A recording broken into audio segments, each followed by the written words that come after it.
Where did I put that box of yarn? Okay, seriously, which one is it? Found it. Okay, time to set up the shot. Yeah, the ottoman does not go with the color scheme. All right, set this up until it looks like an IKEA showroom. Am I showing too much leg? Wait, the shot's not even in focus. Okay, that's better. Still too much leg. I've got this.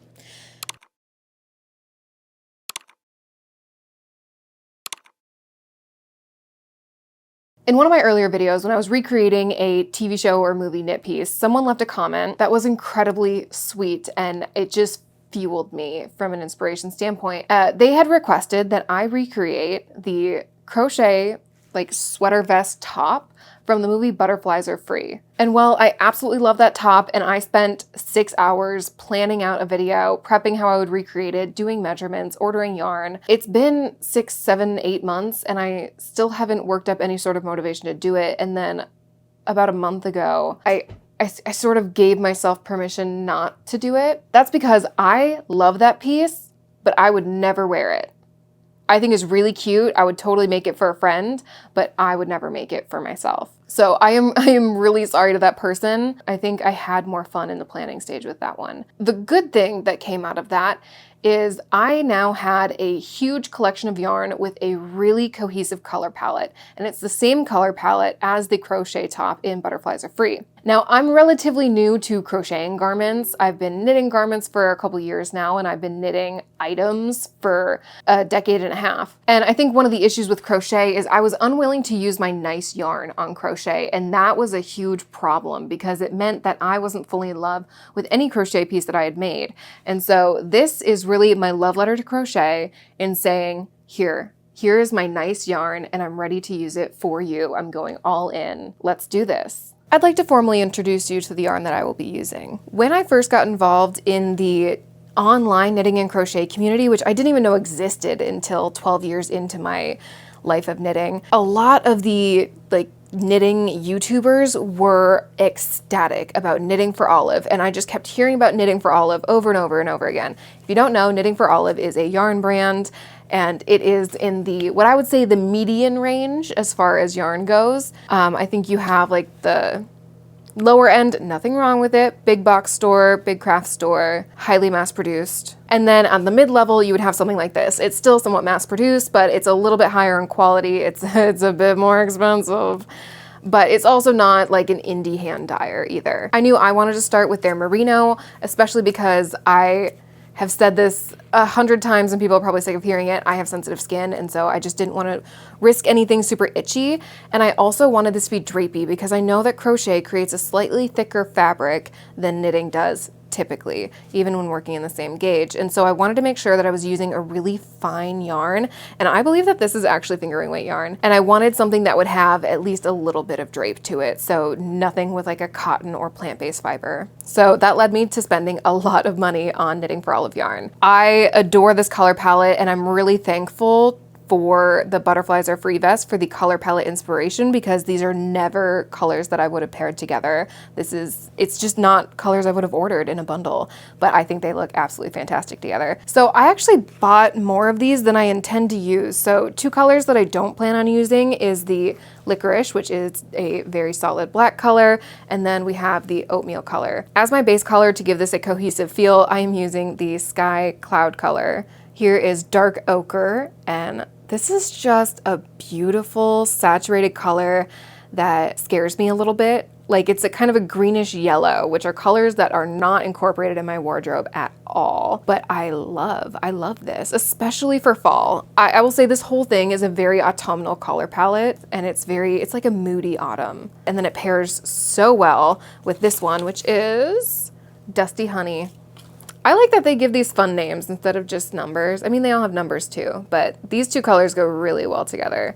I can't find the tag for this, but it's just a very light sandy beige color.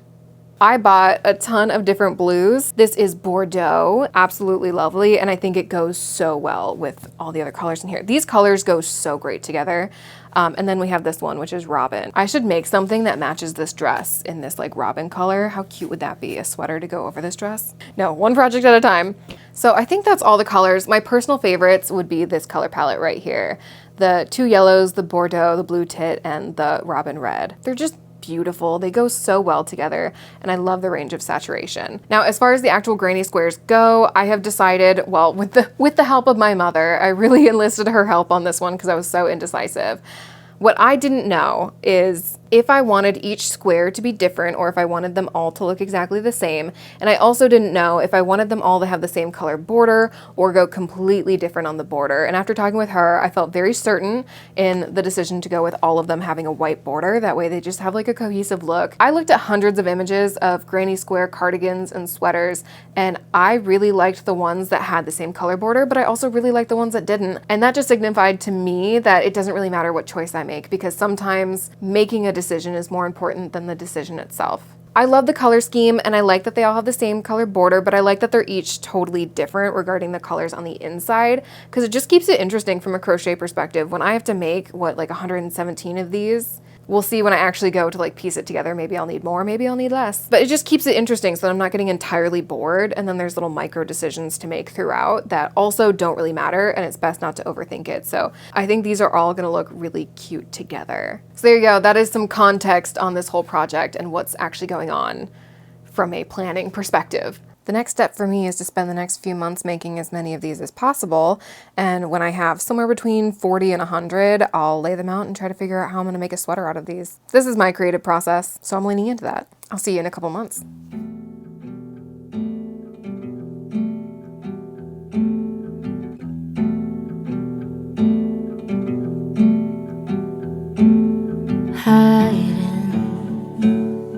Everything in life is very frightening, and I love so much that I longer don't know why even. So violent, mama, every thought I have I'm done. But it's like right, I know, might just meet some guy and cry a little. Okay, we're rocking 48 granny squares. I have learned my lesson. I've officially been taught. I get it now. I think it's just one of those things that everyone's got to try. I've tried it. So the warning a lot of people give you before diving into a large granny square project is always the don't do it. Like some people are granny square people, and that is where their heart lies. And I love you. Like, you're amazing. I want that. I really want what you have. But I think most people, above 60% of the crafters out there or crocheters out there, have or will experience the same thing, which is granny square fatigue. It's real. I went in so confident, being like, how long could it possibly take to make a granny square? And then it took me an hour, and I was like, oh, well, I can cut that time in half. Like, it's the first couple granny squares. I haven't made that many granny squares over the course of my life. So, like, I'll get better if I'm making a ton of them. Like, I'll get faster. And the fastest I got was really like 45, 50 minutes. So, not that much faster. So we're about 50 hours into this project as far as like hours spent working on it. And I am at a critical decision point. I have two big decisions to make. So the first one is around the neckline. What kind of neckline do I want? I honestly have no idea at this point if I want a V-neck or a scoop neck or just a circular neck. Like, what's the vibe? I know for sure I do not want a square neck or a boat neck. Not my vibe. The second decision that needs to be made is am I actually gonna make a full sweater, or do I just want to do a sweater vest? I don't know the answer. I have a lot of feelings around it, and maybe I shouldn't, because it's like, you know, it's crafting and it's not that deep, but sometimes it is a little deep. To help me make these decisions, I spread out my living room. I grabbed a sweatshirt from my closet. So it's a nice like reference sweatshirt for me to pull out of my closet whenever I'm putting together stuff like this. And the nice thing about a granny square project is you really can lay it out and play around with the different form factors to decide how you want it to look. So I played around with what would it look like if I were to set this up to sort of be a circular neckline. I decided pretty quickly I didn't want to do like a low scoop neck. I've almost never liked those, so the chances of me falling in love with it now are pretty slim. And it was really between a V-neck and a circular neck. And I was still having a hard time deciding, so I ended up just like laying out a couple squares to make a little sleeve and came to a couple different decisions. And some of them were kind of tough decisions to make. So here's what I've settled on. I want to do a sweater vest. That was a really tough decision to come to, but once I decided that, that kind of answered the question for me about neckline. I would like to go for a V-neck. So some of my thought process around deciding to go with a sweater vest instead of a full-on sweater is I did not get the feeling from this project that I was expecting to get at this point. I was expecting to be like dead stop in love. No doubts, like absolutely head over heels for this project. That's what I was hoping for and what I was expecting. And right now I'm just not feeling that. And the reason why is because I find all these squares together when put in the format of a sweater to be visually overwhelming. When I was looking at granny square projects before and looking at images and inspiration before starting this project, I liked a lot of them, but I couldn't find an entire through line. But now that I've gotten this far, I've found the through line. Like I've found what I like. And so I'm prepared to tackle another granny square project in the future, and with a whole lot of key takeaways and learnings for the next one. So I would like to eventually make a full granny square sweater, but if I'm going to do that, for my personal style, I think I want every single square to be exactly the same. I need that continuity. I love scrappy sweaters and I love scrappy projects, but there's a certain line for me between what looks scrappy and what looks like visually too much. Like too much is happening. And that line's a little different for everyone. So I've found my line. And for this, that I haven't crossed the line if I just do a sweater vest, but I have crossed the line if I go towards making a full-on sweater. I also have like a tiny bit of shame around this because I feel like I'm giving up. It feels like a cheater's cop-out, because I went into this expecting to make a sweater. So me debating making a sweater vest, the whole time I just kept thinking, well, am I just trying to pick the easy way out? Like, am I just being lazy?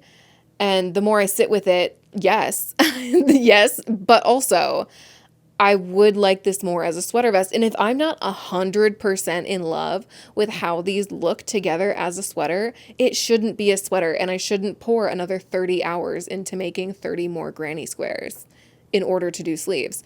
So that's the decision I've come to. That's what I'm moving forward with. Okay, next steps. There are a lot of them. Let's go. 1, weave in ends. 2, block them all. I blocked some of these and they look great. And then I'm gonna look up seaming methods, and I'm not done making granny squares. I am getting excited. There's still like a lot of work to be done on this, and we're not close to being done, but a lot closer than me having to make 30 more granny squares to do sleeves. So that's fun. I think I'll see you when it's time to start seaming, and we'll talk then.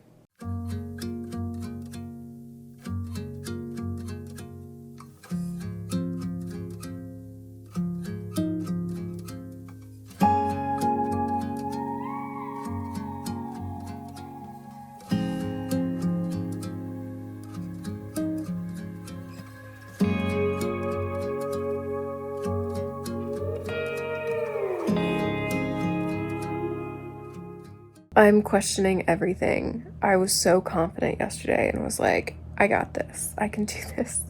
And now I feel like I really don't got this. I don't. What am I doing? I don't feel confident about any decisions here. Let me explain. Okay. Yeah, you can see what's going on here, right? So I made my little 2 half squares, but this is such a weird shape for a neckline. Like, what the heck? I don't think I like that. Maybe Maybe I just don't do a V-neck and that's okay, and I do a scoop neck and I do it 3 wide instead. And then, I don't know. I don't know what I'm doing. That's weird. What if I do, is that too wide of a sweater then if I do this? Or it's not a sweater, it's a sweater, but that's too wide. Is it too wide? Maybe it's not. Maybe it's not. Okay, I have laid them out on my existing sweater vest, and I think I have a direction to go in. I'm not feeling entirely confident about any option right now, so that's fun. But I think if I seam all the pieces together like this and then add a knit collar, V-neck collar, and then side seams, and then also do some bottom ribbing to give it a little bit more length, then that should get me to something at least shape-wise that I like. Fingers crossed. Man, I'm so not confident right now. I do need to make 4 more corner pieces though, because I only made 2, and I think that's what I need to make the arm shaping a little bit better, because I don't like when you're doing a crochet sweater vest or sweater or anything, when people do just like the hard angular square lines and try to pick up and make it into a scoop neck through adding ribbing. It just doesn't, I don't like it visually. It's not my vibe. So I need this to help give it more curve. But I didn't really love making these corner ones, but I'll suck it up. I'll make some more. Wish me luck, please. I don't want to make 4 more of these and just be like, oh my gosh, no, I still hate it. So for the past like 3 hours, I have been hardcore questioning every decision I've made and been like, maybe I should just give up and make it into a scarf and that'll be that. And then it was really nice because my husband came in like 20 minutes ago and like saw the project chilling on the floor here and saw me just like staring at it. And he had the same comments that I did where he was like, oh, that's kind of visually a lot. I think it would be good if you did that as like a sweater vest instead of a full sweater. Like, I think that these types of granny squares would look better like that. And I was like, wow, I totally agree. So it was just really nice to get a second opinion live because I can't get your opinion right now. And then we just kind of talked through like the potential plan to finish this up, and it just made me feel a lot better about doing this. And I think what I'm gonna do potentially is seam, what am I doing? Where's my finger? Seam all along all the horizontal seams on the body here, and then do the vertical seams. I don't know. I've never seamed granny squares together before, so I don't really know. I'm also decidedly waiting to weave in the ends because I still haven't woven in the ends for a lot of these granny squares because I have a hard time weaving in ends for crochet. I just find it more difficult to hide than in knitting. And so with crochet, I think I want it to all be seamed together and done and then weave in the ends so that I know exactly the best way to hide them so that you can't see them on the finished garment. From a process perspective, I prefer weaving in as I go so that I don't have to do them all at once, but I think that this is probably the best method for having a nicer result that I will actually like. Repeat after me. Router is not for sleeping. Wi-Fi, very important, and you have so many sleeping options in the apartment. You don't need to sleep on the router. Front panel is totally seamed, and I know it looks like, what does it look like? It looks like a bra right now, basically, but that's gonna change. It's gonna get better. What did I say about my brain cells? It's just not working today. Let's try to explain this in order. So the front panel looks a little bit small, and that's because when I go to do sweater vests, at least with the other one that I made, I like that it's cropped as much as it's cropped. It makes it really nice for layering. And so I just go with a generally very cropped look, but I will be adding, I think, bottom ribbing to the bottom. Like, I'll be adding something to the bottom of this to give it like maybe 2 more inches of length. I'm just at the point where I'm like ready to have this project over with, which I kind of have a hard time admitting because I feel like I'm supposed to love every second of every craft that I do ever, but that's not fair. Like, I wanted to try a granny square project. I have a lot of takeaways and lessons that I've learned from this to make it a much better experience next time, but I don't want to like waste it. I don't want to have all these granny squares and not use them for a project. I do want to make something with it and something that I will hopefully like. I'm feeling pretty good about the fact that I'm going to like this, but I'm not 100% loving and enjoying the process of it right now. I don't like hate it. I haven't been upset all day. I just am like, yeah, I think I'd rather be knitting. I'm just gonna fall asleep right here. a few days later. I really don't enjoy weaving in ends. Usually I don't make that big of a deal of it, but if it ends up being a large percentage of the project is me weaving in ends, that's when I start to get frustrated. Because I'm getting a little bit frustrated with weaving in ends, I want to take a step back and focus on something else that I'm a little bit more excited about. So that for me would be thinking about the neckline and the collar situation that we're gonna have going on here. So it's the only thing that I have a somewhat clear vision of is what I want to do for the collar, but there's still a lot of decisions that need to be made. So what I need to do is do a little swatch because I want to knit the collar instead of crocheting it, and that means I'm gonna have to pick up stitches and all around here and then work in the round. And when I get to the center point every other row, I'm gonna do what's called a center double decrease, and that'll give me sort of like that pointy V shape so that it's very clearly a V neck instead of just like a really deep scoop neck. So my current to-do list is 1, finish weaving in the ends, 2, cast on for the collar and finish the collar, and then I need to do the, like, what's this called? The edge for the armholes. This is not long enough, like it's too cropped. If I can see my shirt underneath, it's too cropped, and these are very high-waisted shorts.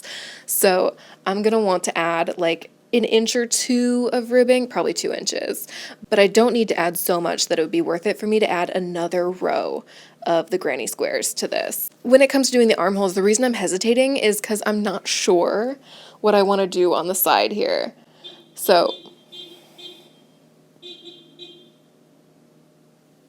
can I help you?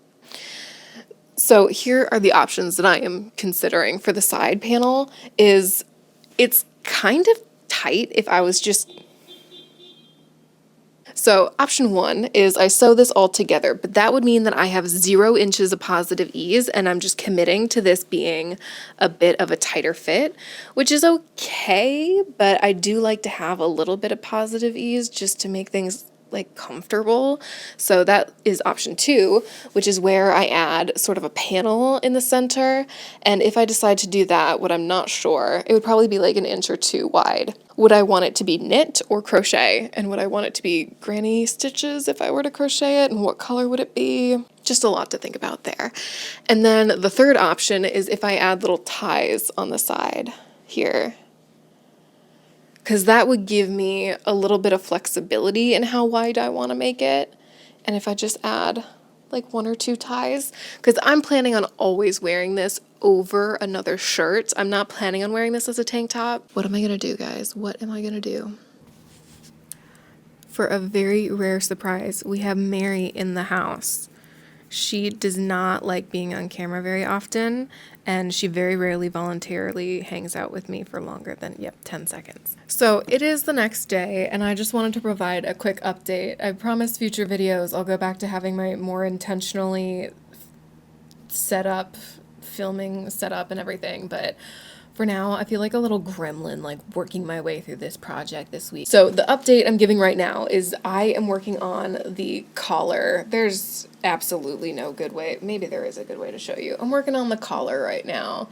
And I did like 4 different swatches where I just like picked up stitches along here, just along 2 different squares, and started playing around with different needle sizes and stitch like types. And what I ended up settling on was doing 2x2 rib instead of 1x1 rib. And I am like feeling pretty good about that. And I'm using a 3.5mm needle, which, do you need to know that? Maybe. I used a 3mm hook for all the granny squares, and 3.5mm needle for the 2x2 rib along the neckline. Hopefully it works out. And I'm holding the yarn double because when I was holding it single, it was just way too thin. And then because I'm doing 2x2 rib instead of 1x1, I'm not going to do a center double decrease along the like V portion of the V, and instead the middle portion of the V is made up of 2 different knit stitches, and when I get to one, I do a knit 2 together, and then for the other one, doing a slip slip knit, so that it'll look like I have a row of 2 knit stitches going perfectly vertical while I do my decreases. And then I think I'm going to do that every other row, because I'm pretty sure that's the best way to do that. So I'm going to work on this today, and we'll see how far I get. I think I can actually get pretty far on this collar today, to the point I'm hoping I can get it done tonight. We'll see how the night goes. I'm gonna work on this while I listen to the audiobook of Night Circus, which I'm really enjoying. I'm starting to dip my toes into the world of fantasy because I read a couple fantasy books that I wasn't really into. Why am I not working on this while I talk? Yeah, I've never really been super into fantasy. I find that there's just so much to keep track of, and I read books with the intention to be entertained, and I find if there's too much going on, or there's too much lore or world building, I just get bored, or I get confused, and with fantasy books, there's too many words that I don't know how to pronounce, so listening to audiobook helps me with that. I think that's the best way for me to absorb a fantasy book. And then also, like, finding ones that are deeply unserious has been really helpful, and I'm so embarrassed to admit, but I really shouldn't be. Please forgive me, fantasy lovers out there. I read A Court of Thorns and Roses, which I know was so popular. It was so popular. And people started hating on it because it was really popular, and it was like not a cool book to like, and people were shamed for reading it. And so I decided not to read it because I didn't like fantasy anyways, and people were kind of making fun of it. And then I was like, you know what? Whatever. I'm gonna read it. So I listened to the audiobook, and I listened to it in literally 2 days. It's not the best piece of literature I've ever read, but I was heckin' entertained.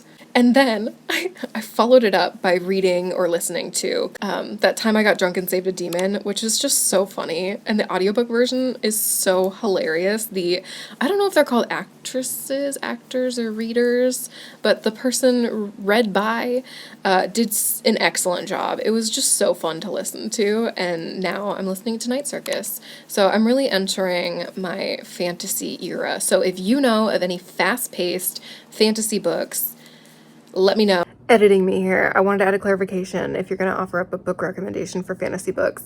I don't like smut all that much, but I also don't mind it. Like, I'm not bothered by it. I just skip through those parts. So if you're going to recommend a book, it's totally fine if there are smut scenes in it. Just know that I'm going to skip through it. So if you're offering up a book that's like 50% smut, maybe like just know that I'm going to skip through half the book.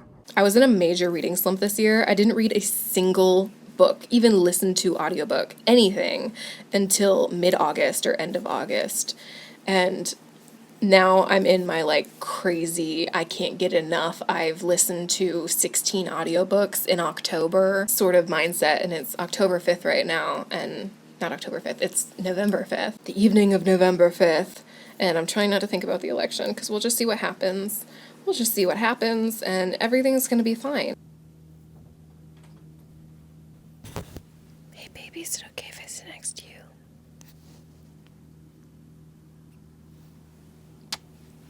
So, it's the same day, election night, lots of fun. I make a point every year. I don't know why I do this to myself. Every election, I watch. I watch as soon as the polls start until I fall asleep. Every year it is very stressful. Oh gosh. It's up on the screen over there. I'm only mentioning this because it's a big deal. No matter what side you are on, no matter what your political beliefs are, elections are a very big deal, and voting is very important, as most of us know. Boop, boop, ba-doop, boop, ba-doop. Okay, enough about all of that nonsense, very important nonsense. I'm going to talk about the vest. So tonight, I'm surprised and happy, but I actually finished the collar. And it's a very interesting V-neck shape. I haven't done very many V-necks in knitting, and I certainly haven't done any this like deep and narrow. I have tried it on and I like it. I'm definitely gonna wear it. My husband is playing video games right now, and he's actually in a video game competition at the moment. So you might hear him shouting in the background. I love him. I'm especially happy that when it's on, the V-neck is perfect. So I ended up using a 3.5 millimeter needle for the first like 5 or 6 rounds, and then switched to a 3.25, so size down, for the remaining portion of the collar, which is pretty common for me. In knitting, one of my biggest like icks in knitting is when you go to do the collar and it ends up being loose on the end and kind of flaying out a little bit and getting a little ripply around the edges. I like it to hug in nice and lay nice and flat against the neck. That is why I will usually size down just a little bit when I go to the halfway point of a collar. And then my other pet peeve is if it's a little too tight. I'm not a big fan of that either, and I have a tendency to do my bind offs really tight. So for this bind off, I ended up switching back to the 3.5 millimeter, so going up a size and binding off with that, and it's the perfect fit on the first try. I'm so happy about that. The decrease along the V portion of the neck, perfect. Absolutely love how that came out. I've just been so nervous this entire time and just so unsure. Pippin's helped me with my confidence. She's just here to provide as much emotional support as I need.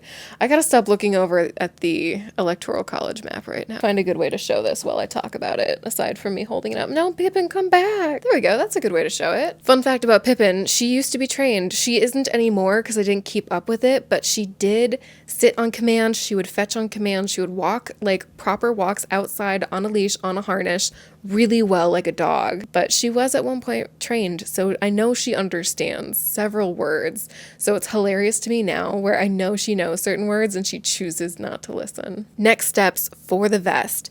I think I'm going to move forward with the side tie idea instead of adding little side panels to increase some of the width here. I think I figured out also how I want to go about constructing the remaining portions of the sweater. So I still need to add ribbing, which is going to look very similar to the ribbing along the collar here, along the sleeves and underarm portion. And then I want to add it on the sides as well and on the bottom portion. So basically every raw granny square edge exposed is going to be, where was I going with that sentence? Is going to have this like ribbing portion added to it, about 1.5 inches, I would say. No, I'm thinking 1 inch is probably better because I don't want to be too big. I still want it to be somewhat fitted. Clearly I've given it a ton of thought. Why do I have a headache? So it's only 8 p.m. and my husband and I, weirdly enough, bought like spontaneous movie tickets tonight for 10 p.m. So I have 2 hours to kill and stress out while staring at my computer screen. So I think I'm going to actually try and cast on one of the sleeve, what do I call it? One of the edges, that's what I'll call it. One of the edges tonight. While I deep breathe. All right, I'm gonna work on this.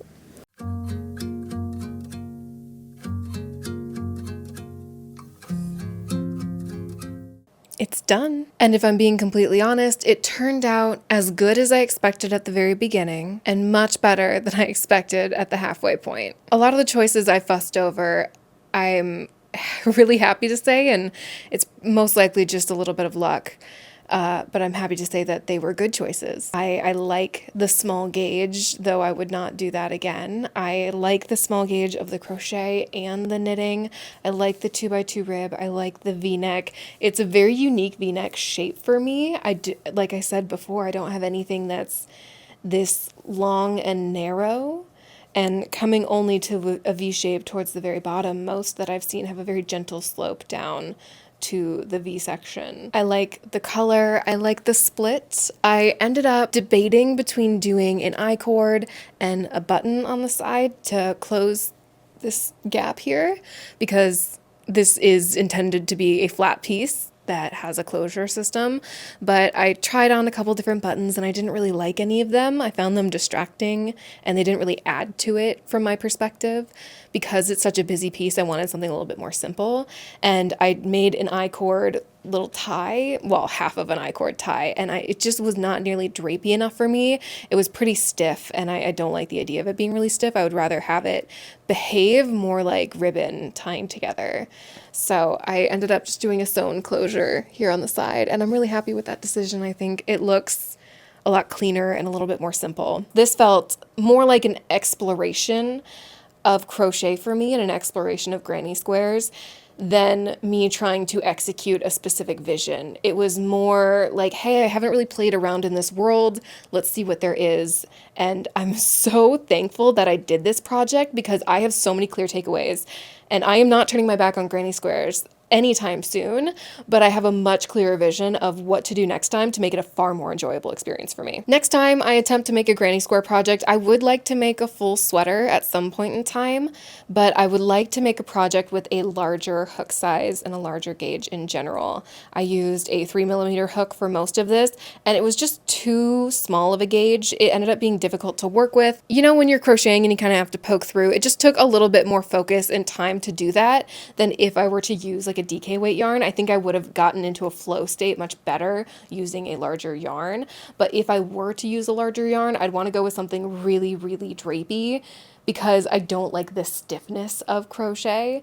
So I would definitely lean more towards like a drapier merino, maybe even using up some superwash merino that I actually have on hand, because that can be pretty drapey. If I were to try something as large as a sweater, from going on Pinterest and Instagram and just looking at different sources of inspiration, I found after doing this that I tended to be a little bit more certain about projects where every single granny square matched, or there was more pattern and intention behind it. This was more of a loose, scrappy sort of situation.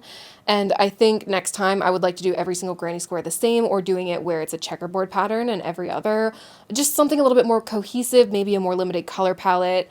And I also would want to do squares that are smaller is not the right word.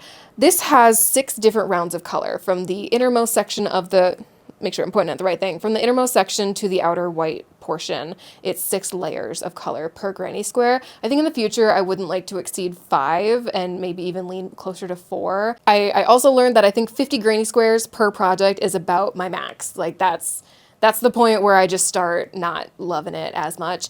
This I think was 48 granny squares, not including all the like half ones. And I actually have 14 full granny squares left over, and I have quite a bit of this yarn, so I'm debating different ideas with that. And for anyone that has not knit with Knitting for Olive merino before, I'm surprised at how it's not as soft as I thought it would be. Like, it's soft. People who tend to like more woollier wool, I think, would perceive this as being incredibly soft, but people with really sensitive skin would see it as being a little bit rougher than like a Drops merino. I find like Drops Daisy feels like touching a cloud compared to this. And it's not rough by any means, it's just not as soft as I expected. I did end up tracking how much time this project took, because I knew it would be spread out over several months and I would totally lose track or perception of how many hours I actually spent working on this. So I wanted to have something to reference to know in future projects of what to expect. And this is a note to people that are really into making garments or feel like they're a slow crafter. Obviously, if everyone watching were to try and execute this exactly, it would take everyone a very different amount of time. But for me, it took about 50-ish hours to make all of the granny squares for this project. Each square took approximately 45 to 60 minutes. It took me 6 hours to weave in the ends. Yikes. It took 4 hours for me to do all the seaming. I spent 12 hours on all of the ribbing. And you can see the ribbing goes around all the edges, and it's really interesting to look at it when it's flat before I connect it on the sides here, just to see where all the ribbing went.